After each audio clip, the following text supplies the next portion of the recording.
if you could undertake a pilgrimage that would lead you toward the place or the person or the time that you're seeking, what would that pilgrimage look like? Where would you go?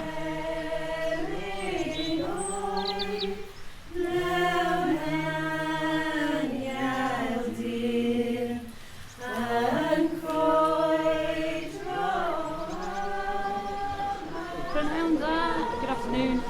Enwi ydy Rowan, is Misha Rowan ni Nail.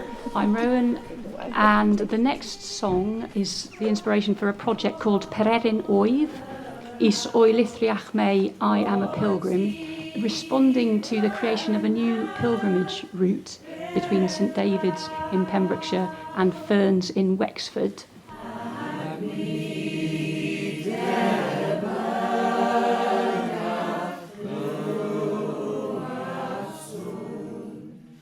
We're celebrating our 900th year anniversary of Pope Calixtus declaring that St David's was a place of pilgrimage. So you're walking in the footsteps of hundreds of thousands of pilgrims who've walked this way and come to these shores, possibly from yours. We're also trying to reach out to the Welsh and Irish diaspora by answering the question, or asking the question, am I a pilgrim? To which the response is Pererin Wyf, which literally translates as I am a pilgrim, and is a hymn written by William Williams Pantycelyn. We've been asking people to sing this song or any song that calls them back home. One of the Welsh broadcasters, a man called Howard Gwynfryn, was asked, would you write Welsh words to go for Amazing Grace? The suggestion was, well, why don't we just take Pantycelyn's Pererin Wyf? And it became very popular. It went into the Welsh charts in that period and is still the tune that is usually sung to Pererin Wyf by now. Pilgrimage is unimaginable without music. Song, chant, prayer, procession, dance, ritual. These are the essential materials that narrate pilgrimage. A journey is how far you travel, a pilgrimage much more. You find out what's down deep inside you and what you're able for as you go. This church was officially founded 6 years before St David died. If you Google Harrelson Church, you'll find a few problems because there's lots of St Maddox. But he's supposed to have founded, I think, 30 churches all around there. So this one is called St Maddox of Ferns, so you can tell the difference. But he was called Aidan as well. And I came over from Ireland and was a pupil of St David. The people that you meet inspire you and guide you on your way. Sometimes you'll feel real excitement and sometimes you'll feel pain as you go on. While we're standing outside, if you've got a minute, maybe you can tell us about St Maddox and Ferns. One of the stories about him is that whilst as a pupil of St David's, he had an affinity for the bees. Beekeeping was one of his things, and when he went back to Wexford, the bees kept following him, and he kept coming back to take the bees back with him. But then St David said, "Oh, it's okay, you take them with them." From here, you can look straight past St David's, and you know just beyond that, that's where Ferns is. St Maddox would have been able to see exactly the same. You could have looked to where he was at school with St David, and then know that Ferns was just behind.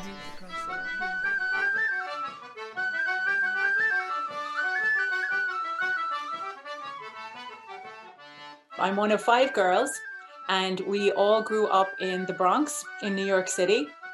The kind of core pillars of my identity growing up as what I would have considered as an Irish person in New York. The twin pillars of our identity were very much around that sense of Irishness, learning Irish dance and Irish songs and Irish poetry, but also Catholicism.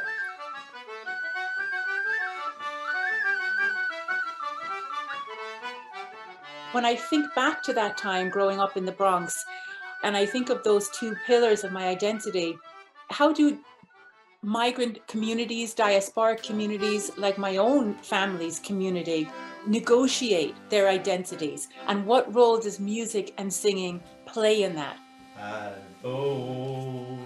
old, as the sun was setting o'er the bright May meadows of Shelmalier, I suppose as I grew older, I realized that, you know, the foundations of those identities were not that stable. You know, my sense of Irishness growing up, you know, the songs that I learned to sing, like, Does Your Mother Come from Ireland? And How Can You Buy Killarney? You know, which I grew up thinking of as Irish songs. Took Father Murphy and burned his body upon Pererin. It wasn't until my family moved to Ireland in the 1980s that I realized my sense of Irishness was coming through Bing Crosby movies and Tin Pan Alley songs, you know, which were not easily recognizable as Irish in Ireland. Maybe I wasn't so much Irish as Irish American, and that was a new idea to me. Somehow it seemed to me that music and ritual were being used to create this sense of space and of community. For the green again.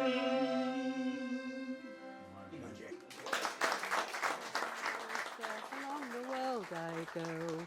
One more step along the world I go, from the old things to the new. Keep me travelling along with you. And it's On St David's Day, we made a pilgrimage from St Non's Well to Oilithreach Park to the cathedral. It's only a mile and a half, but there was camaraderie, there was a sense of going somewhere, heading somewhere, and there was a way we built community. And then when we got to the cathedral, there were holy things like anointing and singing and prayer, and it was really splendid. Waves of thoughts are crashing in from the sea. Oh, the winds of time guide me ashore. Or see ya,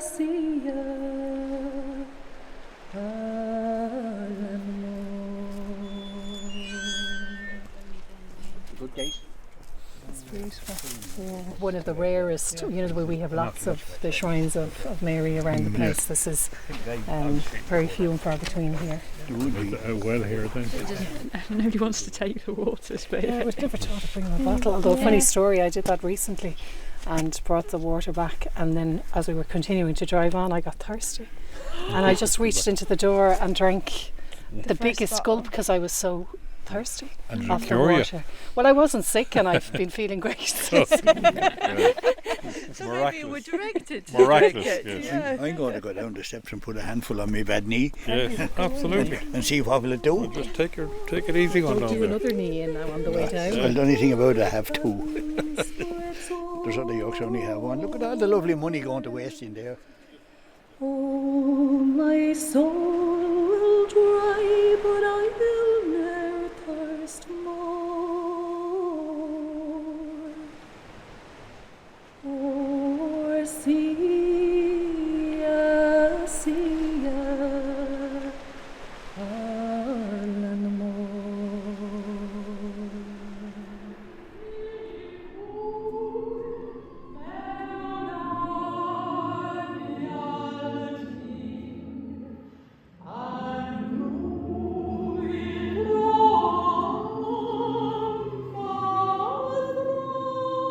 Hearing Welsh spoken between distant cousins of my mother's while crossing Oakland Bay Bridge in a very big American car, driving towards the skyline of San Francisco.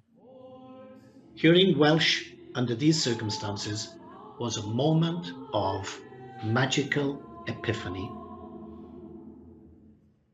Meeting Mary Lloyd in Cambria, Wisconsin. Mary came in 1910, first to Montreal by ship, then by train to Chicago. Mary Lloyd completely embodied the story of leaving Wales, Anglesey, and settling in America. The afternoon tea I had with Mary was almost exactly like having tea with my own aunties when I was a child. Contrast between having tinned condensed milk over tinned fruit with all the other diets, Italian, Japanese, German, we'd experienced on our travels in America was one of pure nostalgia. Now, St. David, do whatever you want to do.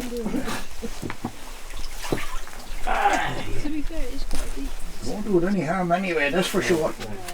Different wells in Ireland have different, like some of them Definitely are don't reputed need anything for the sprite in your step eye anyway. complaints Like you and others, did that pretty nifty. rheumatism and so on.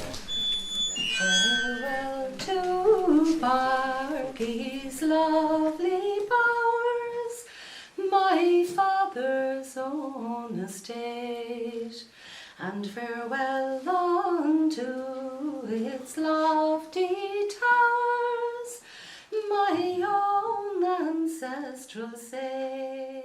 As they were leaving, what was held was called an American wake. And this was a phrase that originated in the 1800s, where those taking the emigrant ship to America, their family knew that they were never going to see them again. So the farewell was like a wake for a dead person, because essentially that separation was a death. The parents and the family would die without ever seeing that family member again. That phrase was then rehabilitated, if you like, in the 1950s.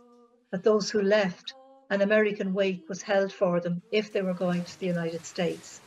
Lonely I wander through scenes of my childhood. Because they knew they were not coming back again, or that it would have been incredibly difficult to leave and come back again, there was a social structure there that was ready to welcome them. Gone are the old folk, the house stands deserted. If you look at the difference, for example, in the way politicians and trade unionists, for example, with Irish names, are represented in all sorts of echelons of American political society. Let's just take the Kennedys for one, that they embedded themselves in the society. They became embroiled in politics and trade unionism, in the arts. The visibility of the Irish emigrant in Britain was much more low-key, because everybody I came across spoke about, sure, I'll be going home. I'm only staying for a few years and I'll be going home. Some have wandered no more to their homes shall those children return. Pererin Wyf mewn anialtir, yn crwydro yma thraw, ac yn rhyw ddisgwyl bob yr awr, fod tîm yn had gerllaw. I couldn't really hear about that beautiful air that Gareth sang I'm a Pilgrim to. Did you say that it was from the 1880s? Yes, it's called Hiraeth, which is Welsh for longing, and it was written by a guy called Daniel Prothero. He moved to America when he was quite young, when he was about 19. I'm assuming he wrote it, titled it Hiraeth, because he was thinking about Wales back home, and so that's where that tune comes from. It reminds me a lot of some traditional Welsh folk tunes, so I think that he must have been channeling a little bit of that when he was composing it. It does have the sort of the character of a lot of old Welsh hymn tunes, but so many of the old Welsh hymn tunes are actually based on folk tunes. I don't understand Welsh, obviously, but I could certainly get that longing. It kind of reminded me of a lament, I suppose, from our own tradition.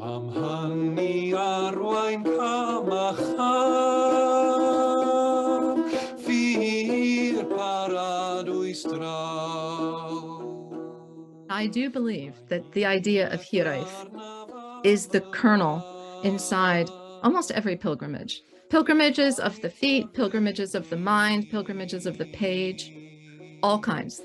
Hiraeth is what we're looking to assuage, say, by going on our pilgrimages. We're all richly connected and diverse and deeply spiritual and dedicated to co-creation. We can really take our part in the co-creation of a better world because we contain the Hiraeth of a past or an imaginary world or our ancestors' world, or something that we're not quite sure of, but all come together to become, instead of a past thing, that can be a future thing.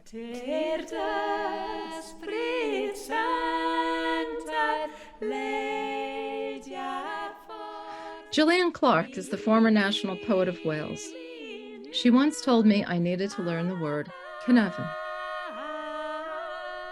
Cynefin is the word used for the way a sheep passes on to her lamb, generation after generation, the knowledge of the mountain, the exact part of the mountain that is hers. Or it can mean that sudden sense you have that you belong to this particular place, though you may never have set foot in it before. Round the corners of the world I turn, more and more about the world I learn, and the new things that I see, you'll be looking at along with me, and it's from the old... Good to see you. How are you? You well? How are things? How are you keeping? Great trip.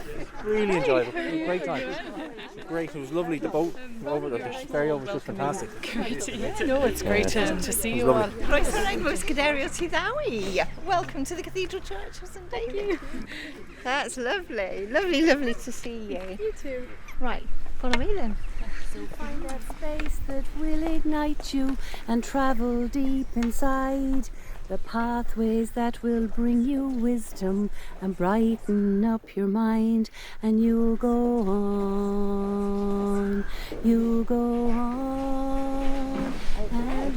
If we're all here then, I'm Janet Ingram. I'm the Education and Pilgrimage Officer here, so it's my role to welcome schools visits, but also to welcome pilgrims, to take them on pilgrimage and to welcome them once they arrive. So welcome, pilgrims.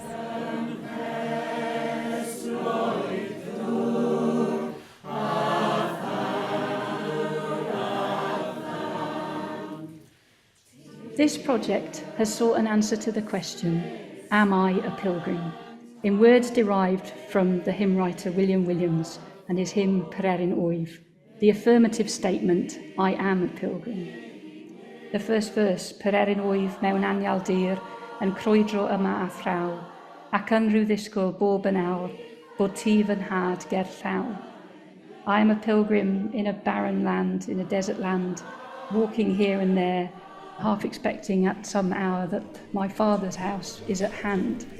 Being a pilgrim is a state of mind, and it's about being open to the journey, open to encountering God on that journey, and open to change as you make that journey. And so there's something really good about the rhythm of walking that makes it meditative, makes you open to the natural world around you, makes you more open to see what's around you. In translating Pererin Wyf to Irish, I've been using the words Is Oilithreach Mé.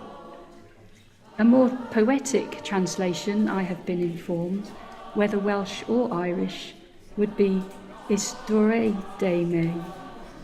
I am an exile for God. So I think it becomes spiritual, whether you want it to or not, in a way, because you just open yourself up to life. It's a natural mindfulness technique, it's a natural prayerful technique, and it's about what makes us human. It connects us to the best of our humanity.